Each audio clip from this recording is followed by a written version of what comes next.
po sa ESV. Verse 22. After this word, they listened to him. Then they raised their voices and said, "Away with such a fellow from the earth, for he should not be allowed to live."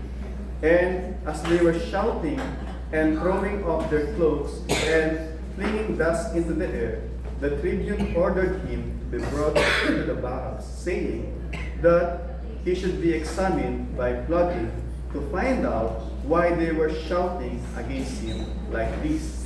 Verse 25.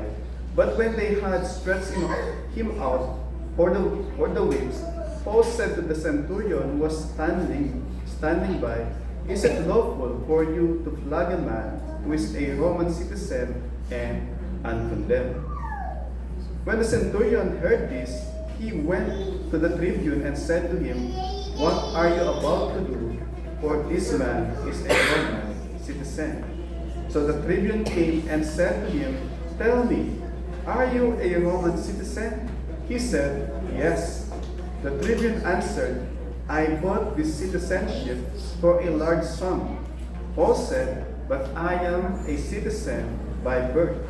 So those who were about to examine him withdrew from him immediately, and tribune also was afraid, for he realized that Paul was a Roman citizen and that he had bound him.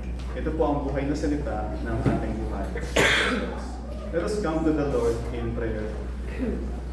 Aming Amang Diyos, sa sandaling ito, minsan pa kami lumalapit sa inyo, Panginoon, buong kababaang loob, at aming panalangin na ang aming mga puso, ang aming mga isipan, mula kanina from opening ng prayer, at yung pagpupuri sa iyo, Panginoon, mga pag-aawitan, aming panalangin ng aming mga puso, mga isipan, ay inahanda po ng iyong Banal na Espiritu sa pakikinig ng iyong salita sa sandaling ito.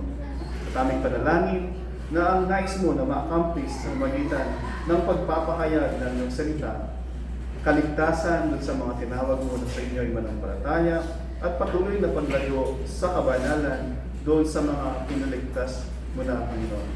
Lord, sa lahat ng to, aming panalangin na patuloy na ang iyong dakilang pangalan, ang iyong pag-ibig, ang iyong pagligtas, ang siyang lagi na may taas sa aming kalagitnaan.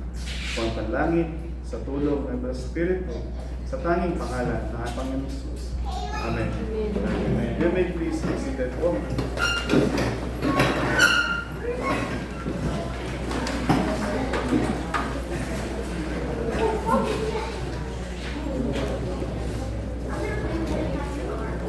Yung title po natin mensahe, The Folly of Rejecting Divine Truth and the Sovereign Restraint of God. The folly, ibig sabihin, magsanong folly, ibig sabihin kahangalan, kabaliwan, o kahibangan, or kamangmangan. Divine truth, ito yung revealed word ng Panginoon para sa mga tao, para sundin for their own good.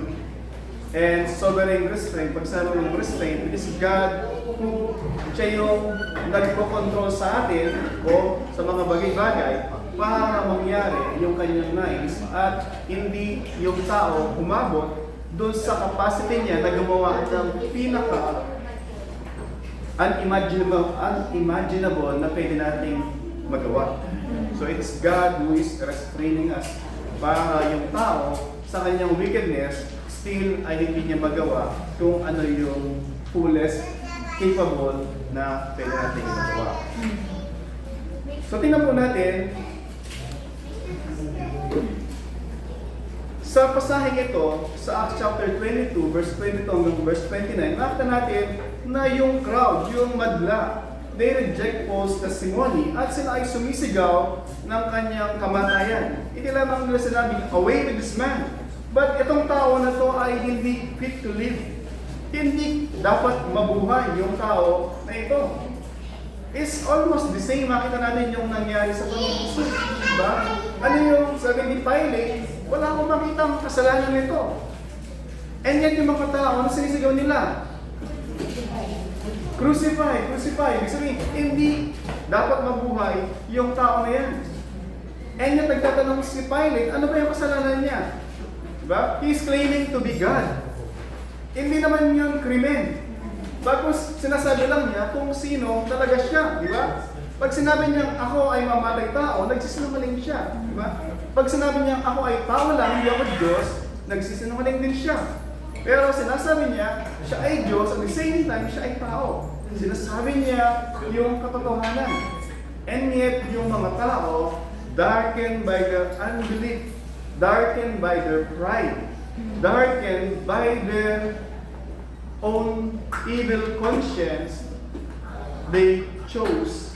Ano yung sabi nila? Sabi nila, i-count mo sa, nung si Pilate nagugas ng kamay, sabi nila, i-count mo sa aming account yung kanyang dugo at sa aming mga magiging supling. We have no king but Caesar, sabi nila. Ang tagal nilang hinihintay yung tagapagligtas, yung Messiah na magmumula sa lahi na David, at nung dumating, sabi nila, wala kaming kinalaman dyan. Mas gusto namin si Caesar ay sa Kristo na yan. And so, nung nangyari, siya po ay kanilang ipinapako doon sa krus.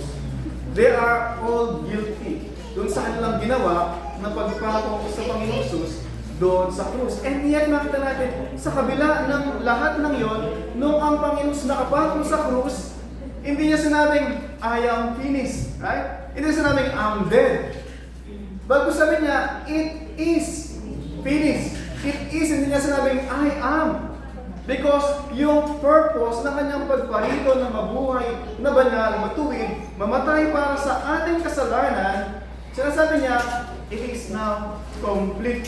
It is finished. So ano po yung point doon? Sa kabila ng nagkaisa silang lahat, pinagkaisahan ang Panginoong Jesus na ipapako sa krus, bagamat walang kasalanan, sa lahat ng iyon, God is sovereign. He's in control. He's restraining them even na magawa nila yung gusto nilang gawin and yet fulfilling yung plano ng Panginoon.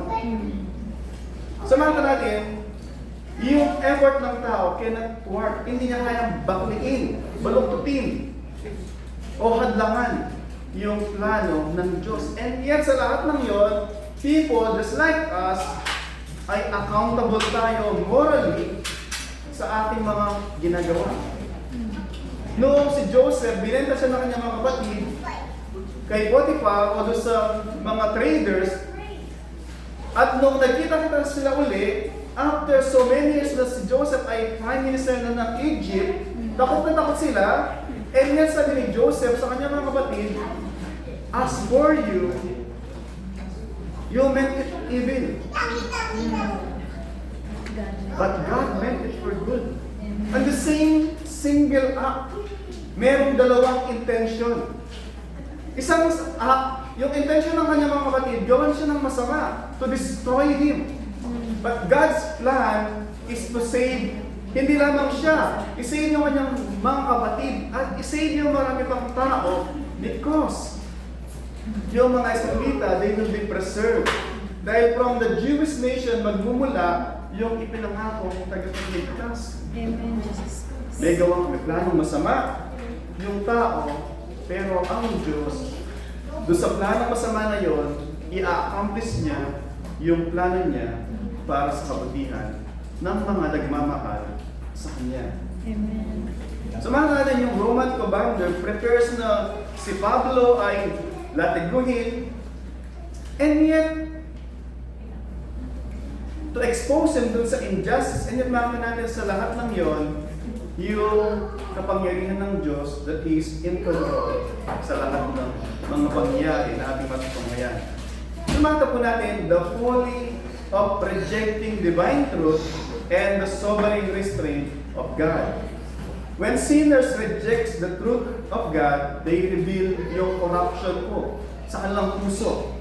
And yet, in His God's sovereign providence, restrain their malice and preserve His servant for His own purpose. Uli po, when sinners reject the truth of God, they reveal yung corruption sa puso ng tao. And yet, God in His sovereign providence in the outworking ng mga pangyayari, God restrained yung malisya, yung masamang tangka ng tao to preserve His servant for His own purpose. Dun sa plano ng Diyos para sa Kanya at para sa circumstance ng panahon na yun. Nakita po natin sa verse 22 hanggang verse 23, the natural heart is violently opposed to the humbling truths of God's grace. Verse 22 to verse 23, the natural heart is violently opposed to the humbling truths of God's grace. And then nakita natin, pagdating sa verse 24 hanggang verse 25, God often permit His servants to be brought to extremity, doon sa kaduluduluhan, o doon sa extremity, yet never beyond His sovereign control. God often permits His servants to be brought into the extremity, yet never beyond His sovereign control. Nakita natin no, si Job, di ba? Si Satan, akit palao, ganyan. Sabi ng Diyos, nakita mo ba yung lingkod ko? Si Job, wala siyang katulad. Katulad na blameless, upright, and turning away from evil. Sabi ni Satan, sino ba naman hindi yung maglilingkod sa'yo? Binabakuran mo siya, pinaprotektahan mo siya, at pinagpapala mo siya. Subukan mo siya kung hindi kanya sumpain sa mukha mo mismo. Sabi ni Satan, okay, I gave him to your hand. But then, sabi ng Diyos, pero may limit. You cannot take his life. And then, pinarusahan siya ni Satan, ginawa, namatay yung kanyang mga yung 10 anak niya, ari-arian niya, at meron lang siya kaperaso ng paso, kinakain yung nangangati sa kanyang katawan, dahil puro siya boys. And then meron siyang asawa na very supportive, sumpayin mo na ang Diyos at mamatay ka na. And yet, hindi ko yung ginawa ni Job. Point dun is, si Satan cannot take away yung buhay ni Job because hindi yun inallowed ng Diyos. Satan can only do so much ayon dun sa ipepermit, ipapahintulot ng Diyos sa buhay ng isang tao. Same thing po dito sa ating matutunghayan. God often permits His servants to be brought into extremity, yet never beyond His sovereign control. Verse 26 hanggang verse 29, makita naman natin dito, God sovereignly restrains and preserves His servants until their appointed works is finished. God sovereignly restrains and preserves His servants until their appointed works is done or finished. And basta mga point na to, we can have the confidence not only God is sovereign sa lahat ng bagay, but even sa ating mga buhay, hindi lamang walang magagawa sa ito na unless na ipahintulot ng Diyos, but we are immortal in this world until God said, you accomplish your purpose, now come home. Yun po yung I pray na hindi lamang magbigay sa atin ng encouragement, but the confidence na yes, maraming pagsubok, yes, meron namang mga alarm, di ba? Yet, meron maraming na kasunod na mensahe, false alarm. Yet, yung katotohanan ng buhay, false alarm ang ngayon yan, we are leading to that path na itong mundo na to is a temporal. Nagnanais tayo magpunta sa lugar na mapayapa. Yes, praise God, di ba? And by God's grace, we are nandito, mapayapa, di ba? And yet, tandaan po natin, lahat ng ito ay temporary lang. Yung buhay na tunay na nag-ibig sa atin ay sa presensya ng Diyos kung tayo ay nasa Kanya. Pero kung wala tayong Kristo, etong nangyayari sa paligid natin ay wala po ito. Sabi nga ng Panginoong Jesus, ito ay pasimula pa lang ng yung birth pains o birth pangs. Kung paano yung isang nanay o buntis na mag-deliver ng anak, yung process ng bago pumutok yung panubigan, yung mga pagdadalamhati, yung pain na kanyang dadanasan, hindi pa yun. It's not yet the final or extreme. Lahat na ay mga pasimula pa lamang. Lahat ay mga sign leading to that climax na mangyayari at the end. So kung wala tayo kay Kristo, yung mga hirap sa buhay na to, di ba? Wala pa po yun. The extreme is when we are far away from God's grace, God's love, God's mercy, at tayo ay, ang Panginoong Sus siya yung pinakamaraming pinreach about hell. Nasabi pa nga niya sa kanya mga vivid picture na sabi, in that place of torment, there are worms that never dies, there's a flame na hindi ka mako-consume. Sinusunog ka, kinakain ka ng uod, and yet, hindi ka mamamatay. Gusto mong mamatay, longing to die. But then, hindi ka mamamatay. Hindi lamang 50 years, 100 years, eternity, sinusunog ka, kinakain ka ng buhay, and yet, wala kang kapahingahan. Sabi doon, yung teeth nag-grind. And yet, there is walang tranquilizer, walang time out, walang, meron tayo pag Sunday, no? Day off, di ba? Pero doon, wala pong day off. Walang holiday. Yung torment. Bakit po yung sinabi ng Panginoon Jesus? It's not to horrify us. It's not para sabihin na ang buhay ay puro pagdadalamhati, puro parusa. Hindi. Bago sinasabi niya sa atin, there is a light in my presence, choose wisely. Do not be a fool, rejecting the truth, but be wise, knowing that the time is near. Yun po yung sinasabi ng Panginoon sa atin. Sumangka po natin, let's proceed sa verse 22 and verse 23. The natural heart is violently opposed to the humbling truths of God's grace. Upon this word, up to this word, sabi niya, they listen to Him. Ano yung up to this word? Hanggang dun sa verse 21. Nagsalita siya in Hebrew, di ba? And ng mga tao, tahimik sila because He is empathizing with them. He can sympathize na siya ay kagaya nila, kaisa nila. Naunawaan niya exactly yung kanilang mga dilema, yung kanilang mga pinagdadaanan, yung kanilang zeal, devotion nila sa Diyos. He is one with them. At this before. Kaya siya nagsalita in Hebrew. At yung mga tao, they paid attention until sabi niya sa mga tao, sabi niya sa verse 21, noong nireject, sabi ng Panginoon sa kanya, o sa verse 20, and when the blood of Stephen, your witness, was being shed, I myself was standing and approving and watching over their garments of those who killed them. Verse 21, and He said to me, God, or Jesus Christ, said to him, go, for I will send you far away to the Gentiles. Up to that point, up to that word, yung mga tao, mataimtim na nakikinig sa Kanya. Paying attention. And then, sabi doon, but then, verse 22, up to this word, they listened to Him, then they raised their voices and said, away with such a fellow from the earth. Yung pong mga Gentiles na sinasabi sa verse 21, merong yugto si Pedro, may panginain na binigay ang Diyos sa kanya. At meron din pangitain na ibinigay ang Diyos kay Cornelius dun sa Acts chapter 10. Right? And then, recounted sa Acts chapter 11. Sabi ng Diyos kay Pedro, pumunta ka kay Cornelius na isang devoto, lagi nananalangin, tumutulong sa mahirap. And yet, he's not saved.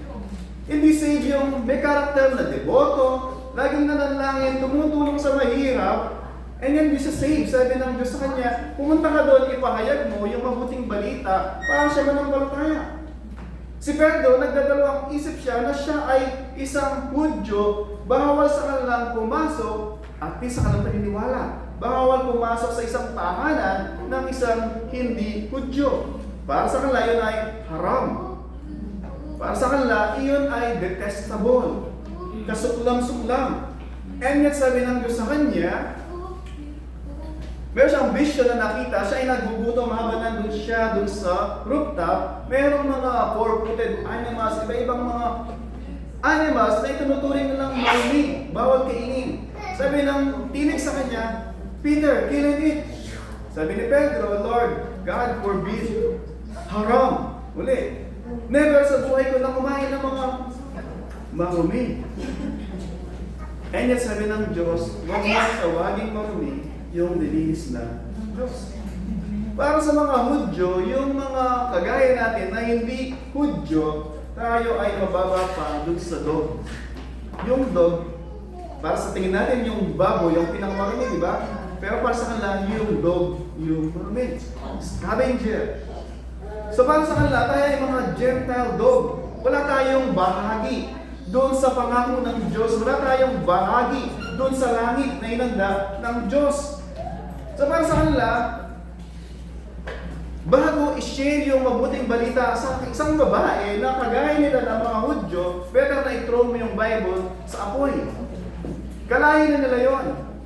Mas mababa tayo sa mga lagi nila na babae. Sabihin para sa kanila, there's no place for the Gentile dog na kagaya natin. So ano sinabi ni Pablo na isesend siya para sa mga Hudyo, para sa kaligtasan nila, it tickled. It push yung button para sila mag-explode. Ngayon is 100-degree temperature sila na kumukulo. Na-miss nila yung sinabi ng Diyos sa Genesis pa, in Abraham all the families of the earth will be blessed.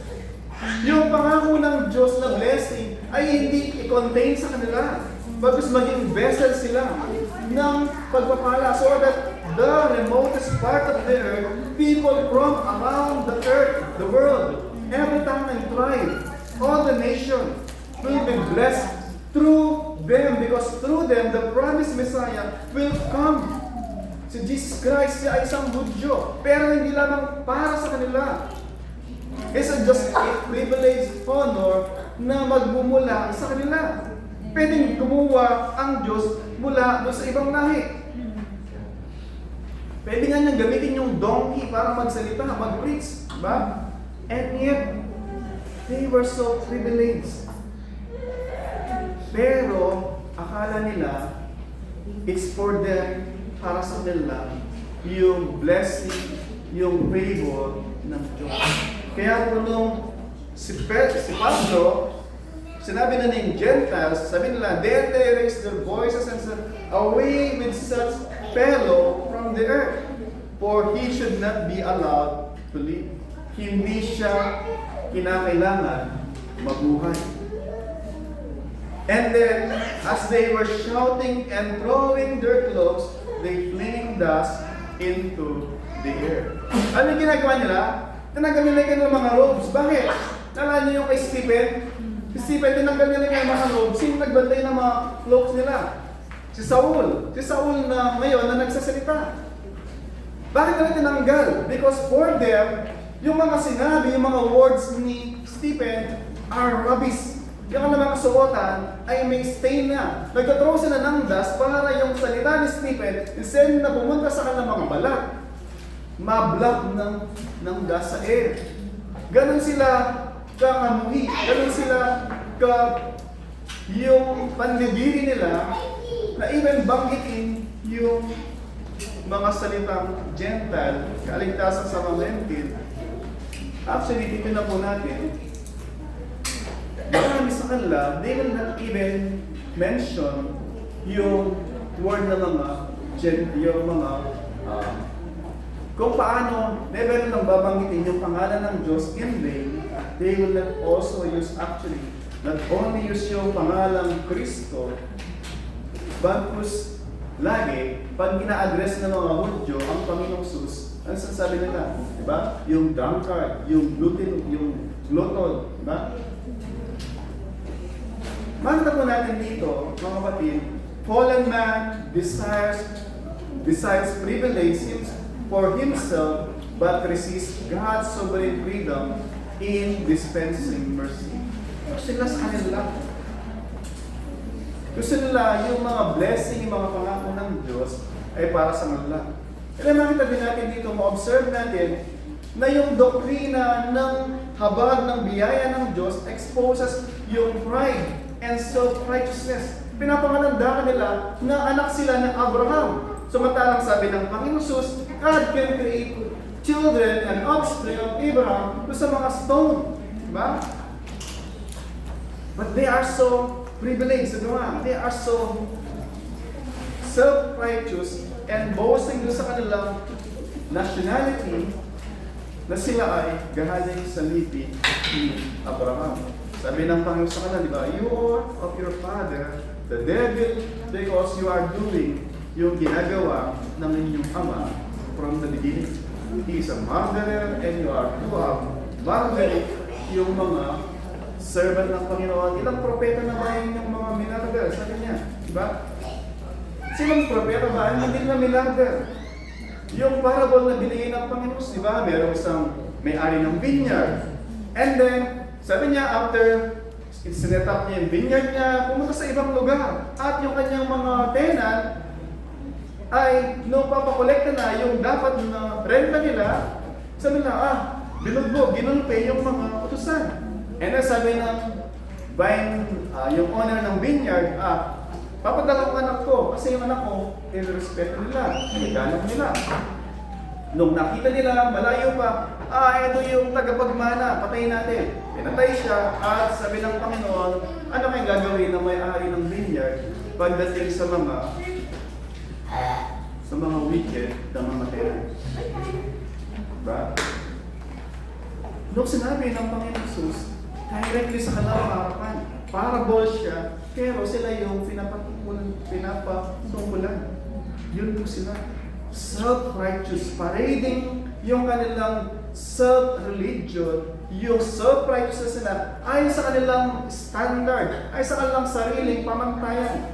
At yun minsan ang problema ng tao. Naggawa-gawa tayo ng sarili nating standard. Imbes na yung standard ng Diyos, hindi ko naman ginagawa to, eto ginagawa niya yun, ako hindi.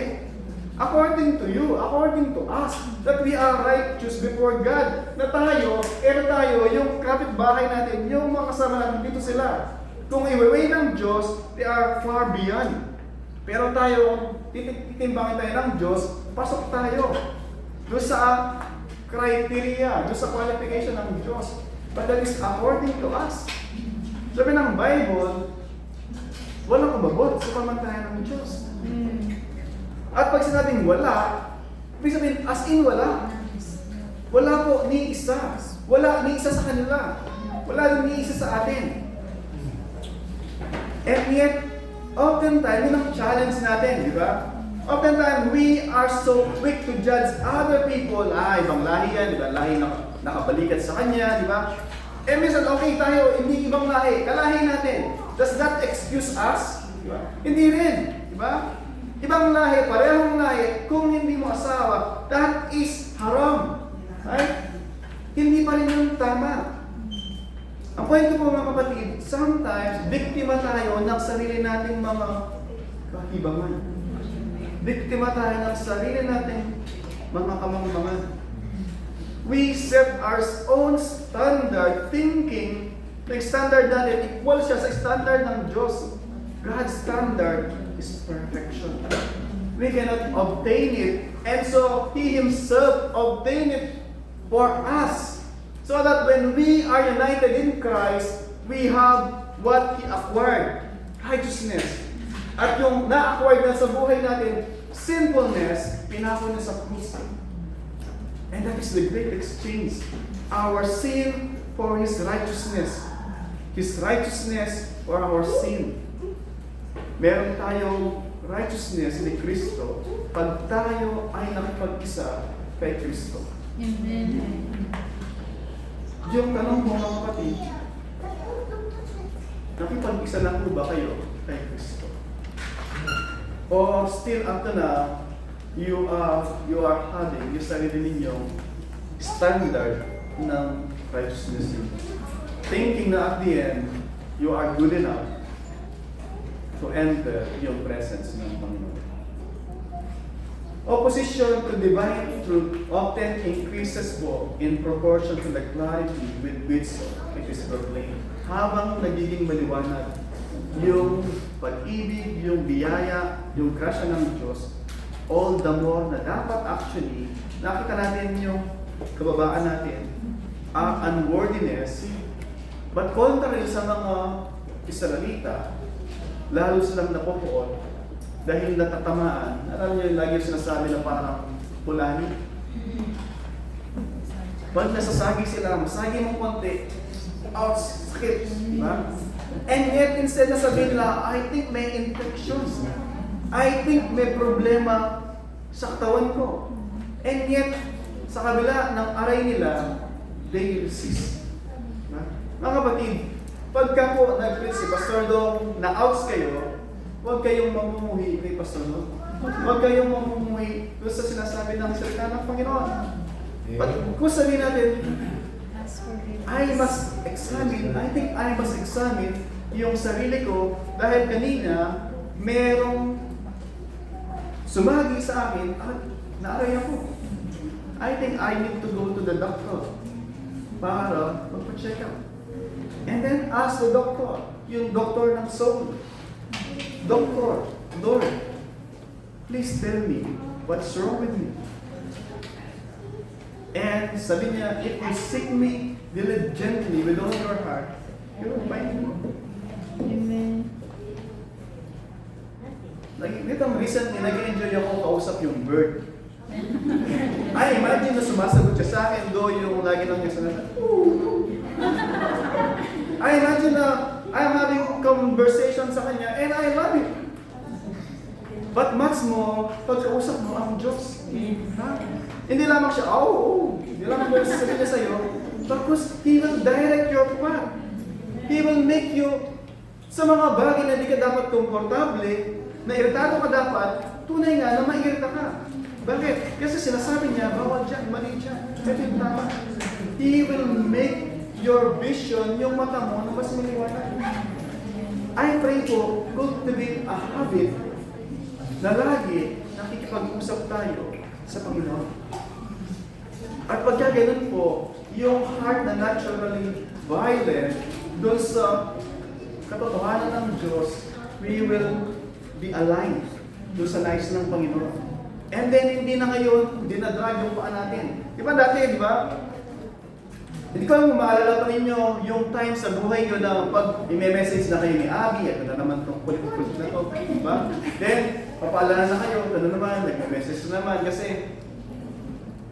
Saturday na naman, mag-invite na naman ito bukas. Diba? Tapos ito, mag-message na naman, bukas po, 7 o'clock kayo sunduin.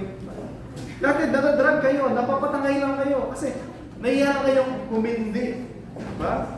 Pero, dumating yung time na little by little, hindi nyo alam, bakit excited kayo.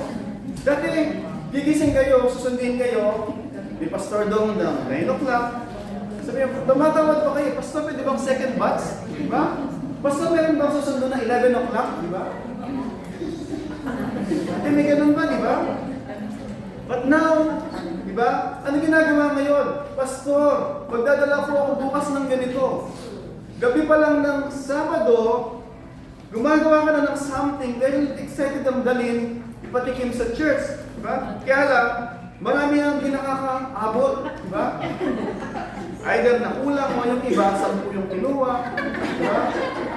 Ano po yung point ko? You are so excited. Excited ka na mag-contribute. Dati you consume. Right? But now you're excited to share. You share yung love na naramdaman mo. And so ngayon, pag may sinasabi yung sa ng Panginoon, excited ka lagi. May nagbago po sa atin. Diba?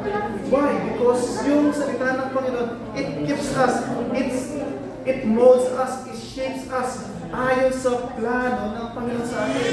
Yung mga rough edges natin, yung mga character natin, na ang bilis mo, di ba? Dati ang bilis mo, nagsaswimming ka, libre na nga, beach park, di ba? Tapos pambihirang toilet, di ba? Ano yan sa toilet? Tapos lahat ng mga nando sa toilet, di ba? Sinermonan mo ng mula Genesis hanggang Revelation. Bakit? Kasi di ka nakaligo. Diba? And then, pagdating mo ng bahay, sabihin mo, oh, Kristiyano ba yung ginawa kanina? Bakit ka nakukonvict? Because, alam mo, kanina, umakto ka, hindi bilang Kristiyano. Diba? Umakto ka. Dahil pa yung actually, walang Diyos, walang religion. But then, na-realize mo mali. And then, you kneel down sa Lord, please forgive me. Lord, natuto na ako. Next time, Lord, I will bring Scotch tape, masking tape. Next time, imbis na may sabihin ako, I will shut my loving mouth. Point ko mga kapatid, yung natural heart that is violently opposed to the humbling truths of God, when it subject ourselves doon sa nais ng Panginoon, minsan masakit, it painful. But then, kung kinakailangan i-remove yung cancer, sabi na, yes, Doc, I submit. Please remove the cancer for my body. Then, lovingly, we follow and we obey, naturally, voluntarily. At meron tayo joy, diba? Sa puso natin. Pangalawa, sa verse 24 and verse 25, God often permits His servants to be brought into extremity to the limit, yet never beyond His sovereign control. How many times na nangyari sa ating mga buhay, sabi natin, hindi lamang sinabi natin, gusto ko lang bumigay. Okay. Gusto ko lang bumigay. Mali sa akin. Gusto ko lang bumitaw para. Okay. Minsan talaga pag, kasi yung kasing pinagalingan namin ni Ate Sylvia, hindi yung Gen X eh. Hindi ko alam kung anong bago yung Gen X eh. What's before Gen X? Boomers. So, baby boomers. Mga baby boomers kasi kami na. So, oftentimes, God permit na darating tayo sa sitwasyon na para bang wala ng pag-asa. Na para bang, Lord, I did my best, but I guess my best.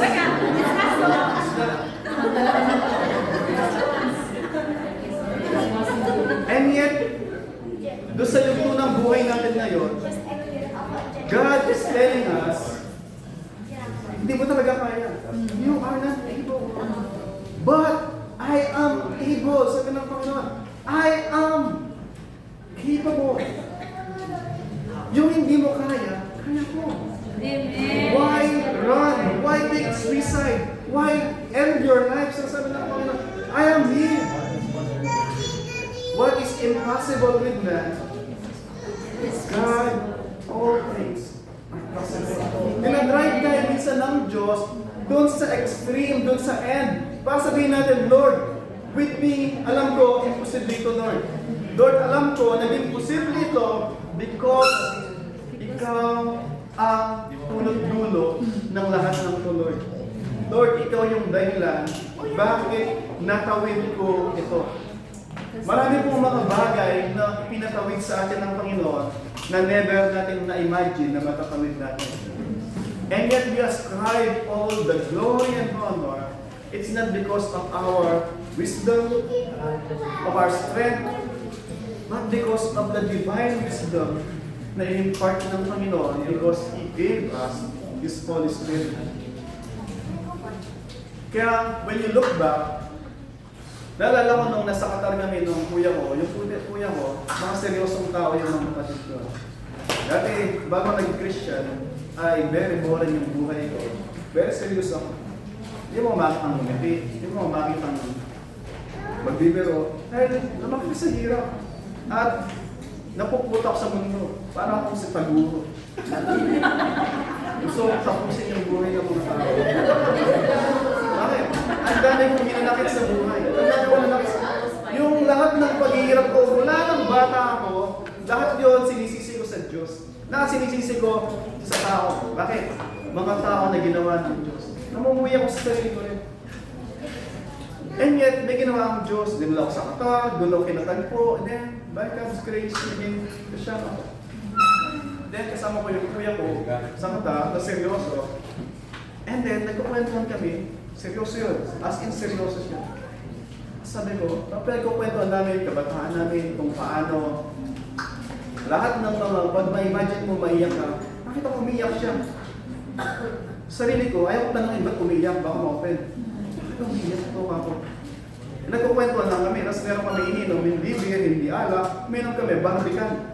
Di ba? Walang, non-alcoholic yun, di ba? But thinking siguro niya na, nalasing siya sa barbican.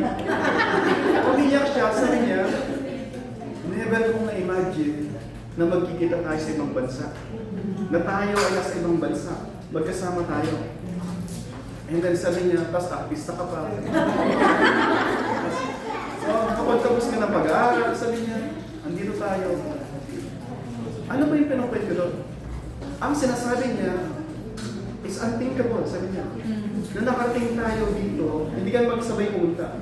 Nauna ako, then sumunod siya, pero magkaiba kami agency. Anong point ko? Umiyak siya dahil na-realize niya, pobre kami, mahirap. Paano kami nakapag-aral? Paano kami nakapag-aral? And sabi niya, isang dahilan lang, isang rason, it's because it's a miracle. At sino yung miracle worker? None other than God Himself. And then, umuwi kami ng Pilipinas, nagbakasyon. Yung nanay ko, hindi siya, kung natatakot kay Cabella Flores, diba, yung nanay ko, by all means, hindi siya gano'n. Maganda siya. Pero parang very serious na tao. Nandun kami sa kitchen, nagluluto siya. And then, all of a sudden, nagkukwentuhan lang ng mga, by God's will, buhay pa siya, malakas, diba? And then, pinagkukwentuhan namin yung mga pinsan namin na nandun pa doon sa lugar ng doon kami lumaki. And then, by God's grace, yung sumunod sa akin ang pagpagawa ng bahay sa nanay ko. Binata pa siya, commercial, di ba? Binata siya. Gusto yung mag-apply. Nagpagawa siya ng bahay.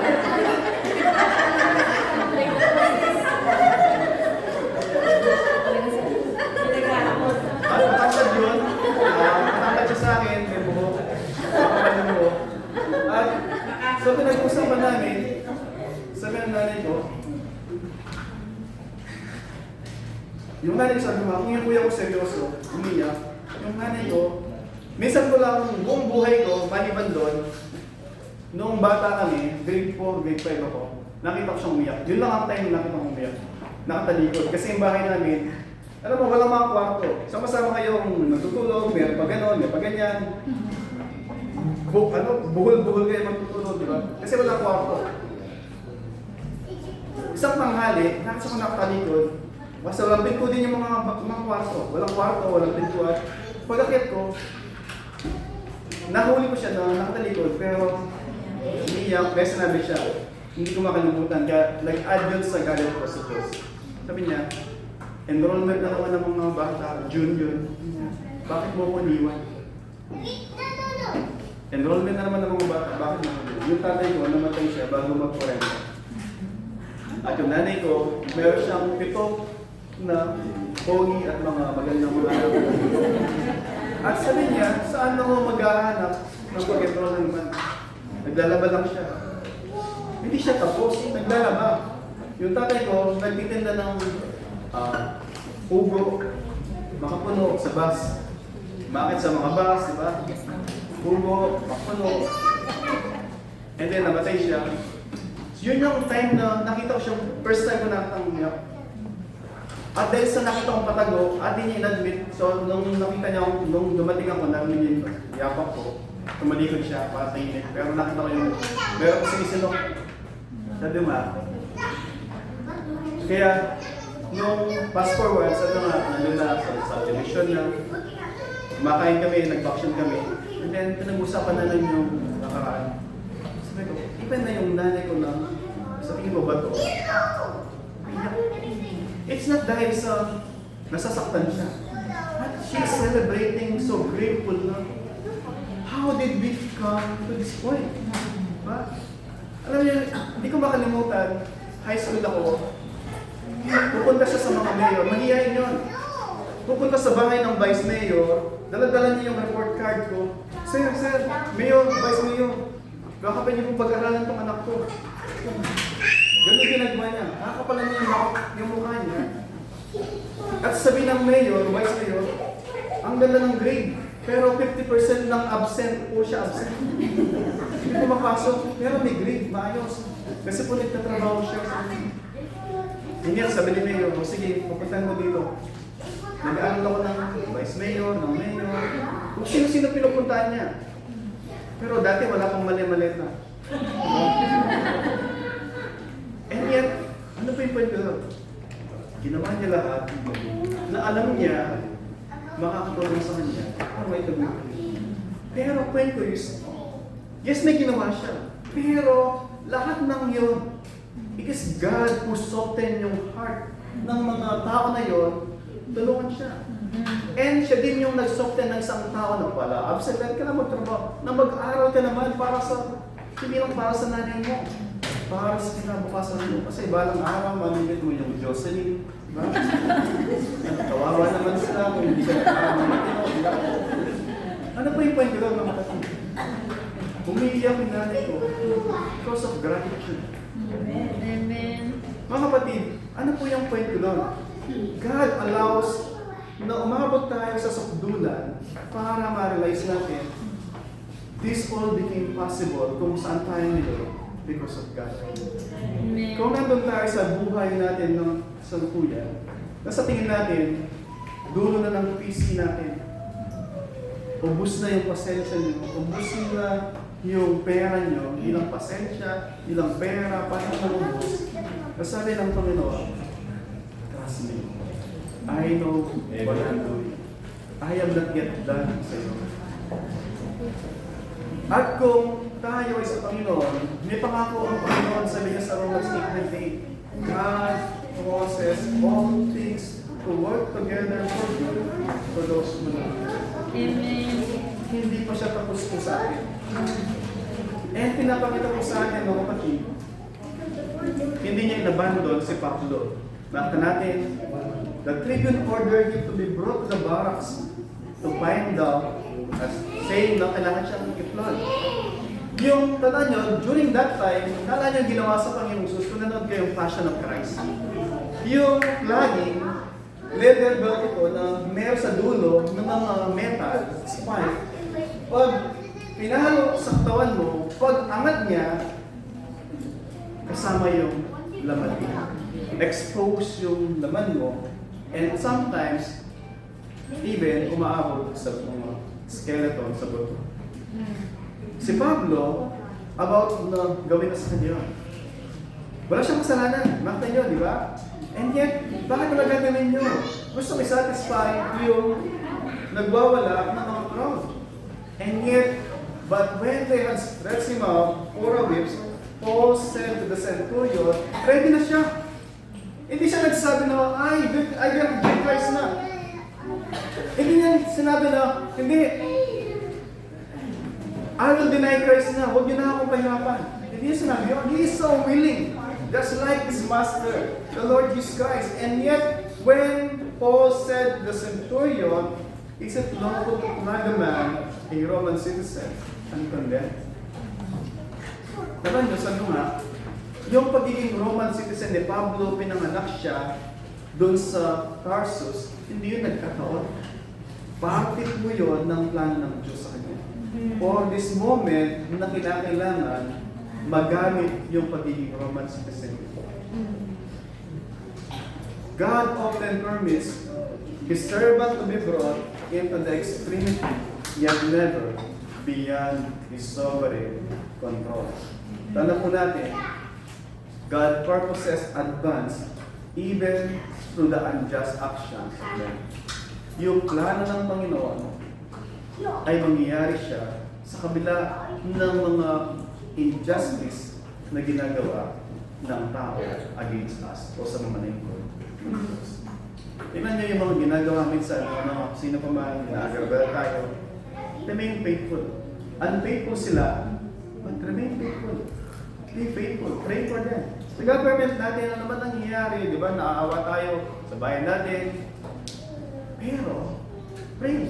Pag-pray natin. Pero sabi ng Diyos kay Daniel. Nung si Daniel, yung grupo niya, in-exile sila sa Babylon, and then sa Persia, and yet sabi ng Diyos, kung saan kayo naroon, pray for the government. Pray for your leaders. And live with them in peace. Amen. Sa atin, parang hopeless na yung bayan natin. Pero para sa atin yun. Pero sa Diyos, meron siyang pwedeng gawin. And for sure, may ginagawa siya. Mahal tayo ng Diyos, hindi niya hayaan na yung mga anak niya ay mapunta dun sa destruction, kakadestroy nila. Keep praying po para sa ating mga leaders, para sa ating bayan.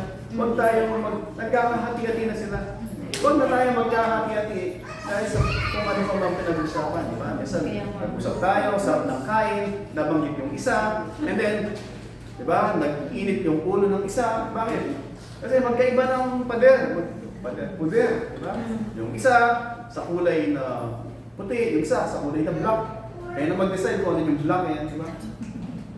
Point is, let us not divide the church, let us not divide our nation dun sa mga personal na mga agenda issue ng bayan. Pray. Pray for our country. And huwag na tayong dumagdag. Ba't kami, patuhan, binibigyan kayo, huwag nyo nang tanggapin. Bisa kasi mahirap, di ba? Sabi ng Christian, kahit naman di ko tanggapin, kahit tanggapin ko, di ba? Wala namang magbabago. Para sa inyo yun. Pag tinanggap nyo, you participate. Nakiisa kayo, di ba? Sino yung tumanggap ng nakaraan? Sardinas lang. So huwag po kayo makiisa sa kanila. Gawin nila yung gusto nang gawin. But for us, we will do kung ano yung dapat natin gawin. Finally, first time na makatapos ako ng kalating oras. Diba? First time in history. Finally, number 3. Verse 26 to 29, God sovereignly restrained and preserve His servants until the appointed works is finished. God will preserve us until the work is done. Kung hindi pa po tapos yung work, God will not allow si Satan na magawa niya yung ginagawa niya sa atin. At even tayo mismo, sa luma, we are immortal until the works na pinapagawa sa atin ng Diyos is done. Because our hand is in the hand of the immortal God who is in control over all. But then yung point nun is, imagine nyo, nabubuhay ka na immortal, pero yung sinabi ng Diyos na eternal life, hindi lamang po yung length ng time. Sabi niya, yung eternal life na binigay niya sa mga taong nakipag-isa sa Kanya, hindi yun yung haba ng buhay. Yes, mahaba siya, kasi eternal, walang hanggan. Pero pag sinabi mong eternal life, it's talk about yung quality of life. Kasama yung length, but then kasama din yung quality of life. At yun yung pinangako ng Diyos. Yung eternal life, hindi siya magsisimula sa langit. Yung eternal life, magsisimula siya when you encounter God, He changes you. Binago ka niya, changes you. 100% o completely different dun sa dating ikaw. Hindi ka pa perfecto, but God is at work. Hindi ka nakagaya ng dati. Ano po yung pinukwento ko mga kapatid? Ang point ko dun is, observe natin yung mga buhay natin. Tayo pa ba yung kagaya ng dati? Or very evident tayo mismo, yung mga tao, na-observe nila, nakikita nila, that we are no longer the same yung dating tayo bago natin na-encounter ang Panginoon. Kung masabi natin na yes, hindi ako perfecto, nagkakamali ako, and yet, alam ko na ang Diyos sa puso ko at merong kirot, may pain, whenever na nag-against ako doon sa flow na nais ng Panginoon, At pag sumasakay ako sa takbo ng mundo, alam ko, hindi nalulog ang Panginoon, pag merong error, merong pain. Ibig sabihin, God is working, is restraining us. Na huwag tayong umabot doon sa ano yung pwede natin gawin. Even is restraining the people around us. Actually, meron sa Thessalonians, sabi ng Panginoon, time will come, He will take away yung restrainer. Restrainer is the Holy Spirit. And then, pag wala na yung Holy Spirit, people will run wild. Wild like an animal. Minsan nagtataka tayo, di ba? Why they are acting like animals? But actually, that is not yet the extreme that people without God can do. Hindi pa po yun yung pinaka-wild na pwedeng gawin ng tao kung hindi kontrolin o i-restrain ng Diyos. People can do yung horrible, unimaginable. Isa may makapanood kayo, di ba? Tatay, tol, di ba? And then magtataka kayo, paano nagawa yun ng tao? Kasi sabihin nyo, hayop yung gumawa nun. Totoo.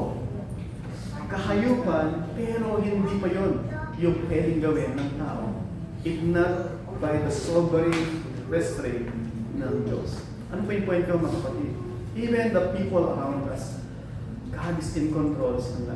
Hindi nila pwedeng magawa yung gusto nilang gawin unless na ipahintulot ng Panginoon. Kung papahintulot ng Panginoon na maputol yung ulo ng Pablo, it's because God will be glorified doon. And because si Pablo mapapabilis. I don't say na mapapabilis. But kung sumare-reunite siya sa kanyang Panginoon. Kaya nga sabi niya, di ba? Absent with the body, present with the Lord. It's better for me, sabi niya. He's excited.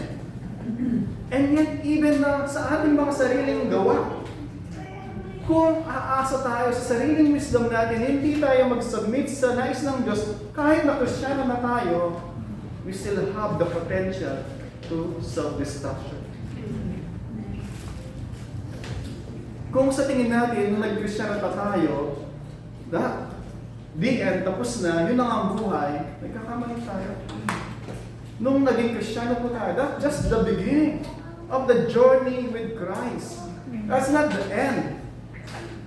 And then we can enjoy yung intimate fellowship, communion with God, just like Adam and Eve dun sa Eden, nung wala pang kasalanan. Ano po yung pinapoint ko? God in restraining yung evil works ng pwede gawin ng tao, even yung pwede natin magawa. Because God is holding us. He is molding us. Mag-fit doon sa kanyang plano, doon sa mga bricks, para pag nilagay niya tayo, perfectly swak tayo doon. He is refining us because of His divine restraint to preserve us until we are perfectly molded and whole ayon sa kanyang plano, and then He will call us home to be God. Come home, my faithful servant, enter the joy of your master. Ano, si Pablo, ginamit ng Diyos yung kanyang pagiging Roman citizen to restrain yung Roman Empire na gawin yung pagparusa sa kanya at this moment. Kasi may plano pa ang Diyos para sa kanya. Sabi ng Diyos sa kanya nung sa road sa Damascus, you will testify before Caesar. Kasi plano ng Diyos na si Pablo, haharap siya sa Roman Emperor. So lahat nakaplano. Yung yugto na to is within that grand plan ng Diyos na siya ay dadaan sa centurion, sa tribune, sa Roman Council because it will lead him sa kanyang destination doon sa kay Caesar, and then finally sabi ng history, he will decapitate siya, pumunta ng ulo, and then siya ay babalik sa Panginoon. But until then, na mamit niya si Caesar, he is immortal until ma-accomplish niya yung pinapagawa ng Diyos para sa kanya. Take comfort, mga kapatid, in the absolute sovereignty of God over all things because He is in control. Minsan, nagtatanong tayo, di masama magtanong, Lord, nandyan ka ba? Lord, narinig mo ba ako? Lord, parang ang layo mo, Lord. Lord, parang yung mga nangyayari ay hindi ayon sa plano ko. That's true. Hindi minsan ayon sa plano natin, pero ayon sa plano niya.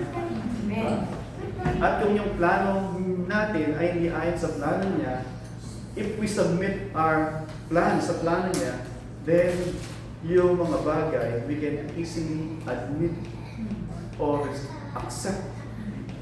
Hindi tayo nagre-resist. Diba? Imagine mo pagka yung nagbabiyahe ka against dun sa malakas na hangin. Diba? Lahat ng pressure, ng friction ay against sa'yo. Pero kung within ka, dun sa flow, then much easier and then much joyful yung journey. And I pray po, mga kapatid, let us think, kumusta ba yung journey natin with the Lord? Kumusta ba yung paglalakbay natin kasama ko? Kasama ba siya? O oftentimes, Lord, sa likod ka muna, Lord. Lord, sa gilid ka muna, Lord. Ako muna yung driver sa kanya.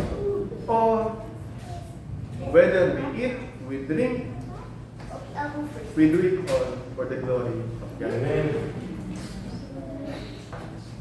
Those who oppose God's truth should fear, for God is instantly can reverse yung apparent na sitwasyon. Imagine niyo po, noong kasaysayan ng Pilipinas, naalala niyo pa yung I shall return. Of course. Panalaman namin nga si Silvia, of course. Noong si Douglas MacArthur, sabi ni Douglas MacArthur, I shall return. Nandun siya sa Australia that time. Nung sinabi niyang I shall return. Pinapunta siya doon because that time, kung difficult na para sa kanya sa Pilipinas, makakapture na siya ng mga Hapon. Diba? So siya ay nag-retreat sa Australia, and then, nung time na, nagre-revolt na, and then, capable na, sabi niya, babalik siya, at siya ay bumalik nga. At imagine nyo, during that time, marami sa mga Pilipino ay mga makapili, makaturo, at mga makakaliwa. Diba? At imagine nyo, kung si MacArthur, babalik na siya, at ikaw ay makakaliwa, at ikaw ay against sa pamahalaan ng Pilipinas, by all means, kailangan matakot. Diba? Dahil you will be punished. Pero if you are anticipating yung return ni MacArthur, you will be rejoicing with the people, excited to welcome him because redemption has come. Right? One day, the Lord Jesus Christ, He will come. Sabi niya, I will go and prepare a place for you. And when it's done, I will come back and take you where I am, there you may be also. At kung ikaw ay excited, kung ikaw ay doon sa mga matuwid because of what He accomplished for you, then you are excited sa kanyang pagkakas. If you are not excited, still something wrong, or I will not say something wrong, or perhaps hindi natin muli nakikita yung plano ng Panginoon sa atin. Diba? Pero kung natatakot tayo, kasi wala pa tayong union kay Kristo, tama lang po yun na matakot tayo. And that fear should lead us to confess Him, Lord, I believe, please help my unbelief. Lord, please save me and please forgive me. You are my Lord, you are my Savior. Please save me. And then, instead na magkakontra kayo, then you will be united sa Kanya. Kayo ay magkasama isa. But then, kayo po yung nakakalam. Of course, God knows. And sometimes the devil knows whether you are walking with Christ or not. Actually, sometimes si Satan alam niya kung sa kanya kayo o hindi. And I pray dito sa room na to, you are all doon sa side na hari ng mga hari, Panginoon ng mga Panginoon na babalik-balik. At we are longing sa kanyang pagbabalik.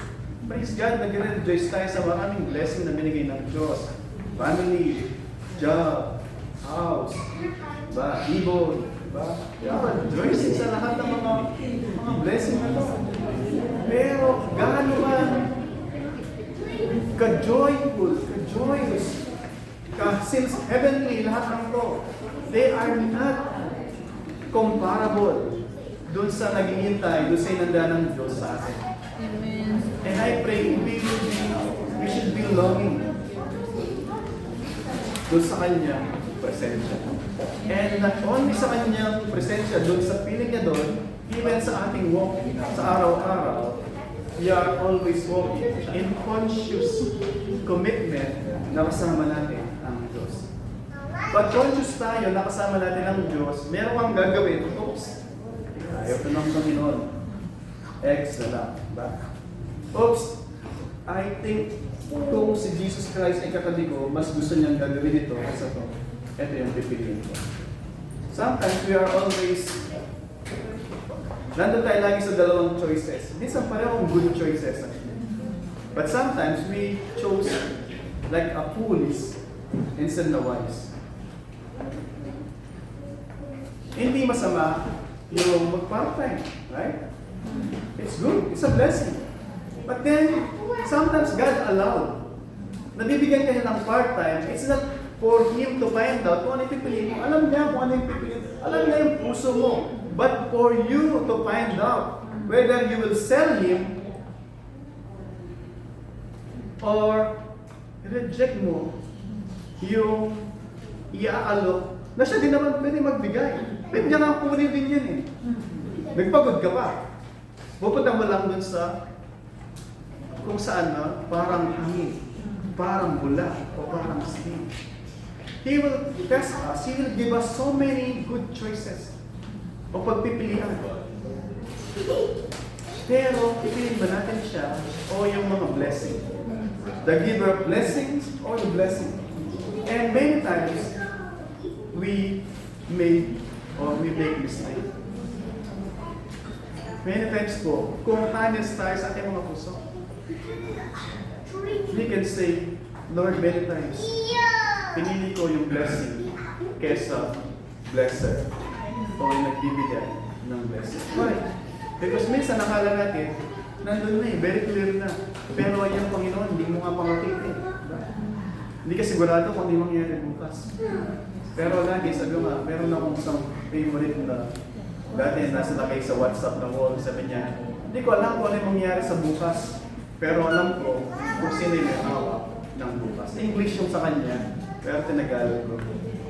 Alam ko kung sino yung may hawak ng bukas. At naroon na siya, naghihintay sa akin.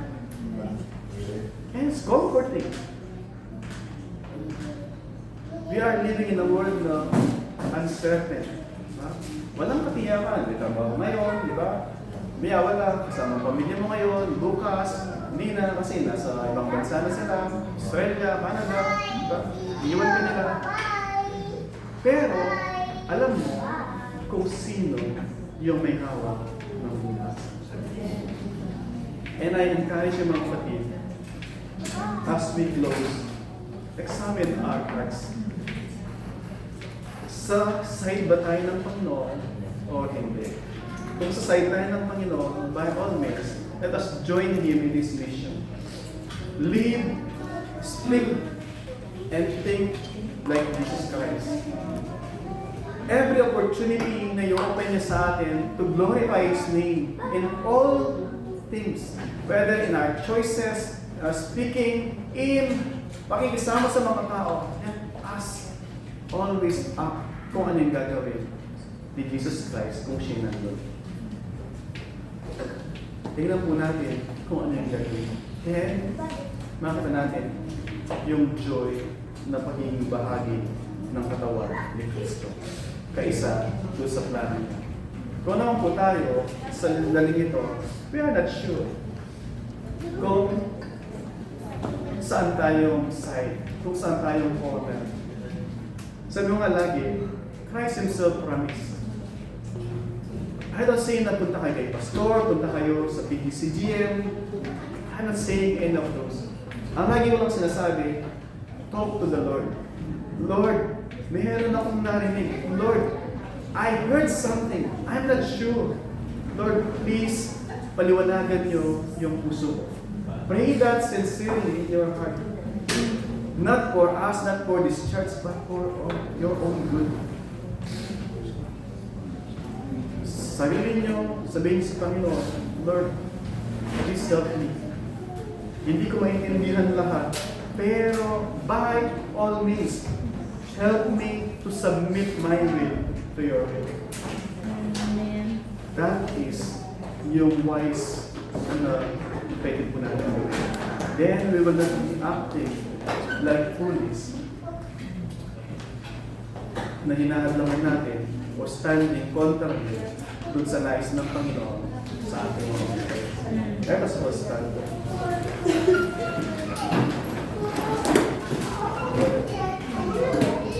And I encourage you po sa ating pag-close na panalangin,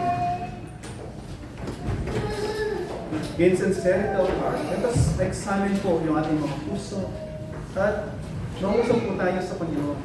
Let's ask the Lord if there are sins to be confessed.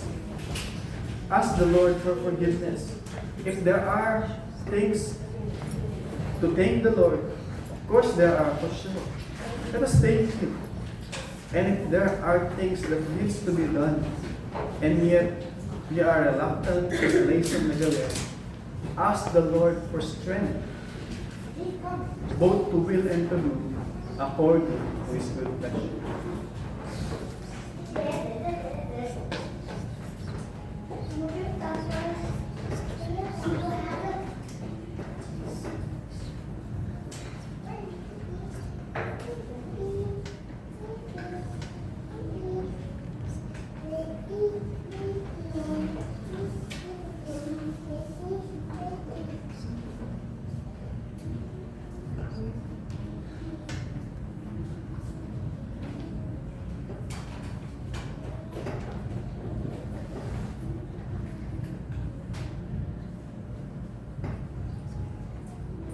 Lord, muli maraming salamat, Panginoon.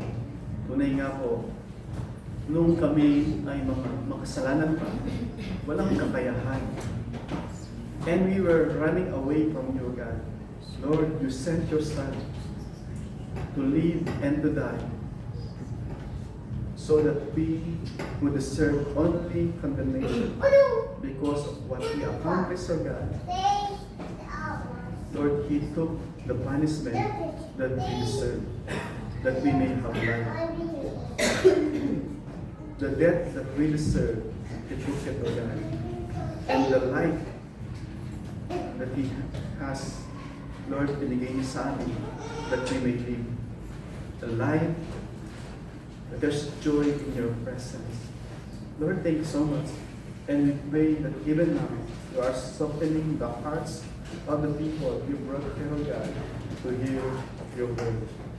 Lord, our prayer that you will glorify your name in the salvation of the souls that you brought here, not in damnation, O God. Father, we pray because there's nothing that we can do.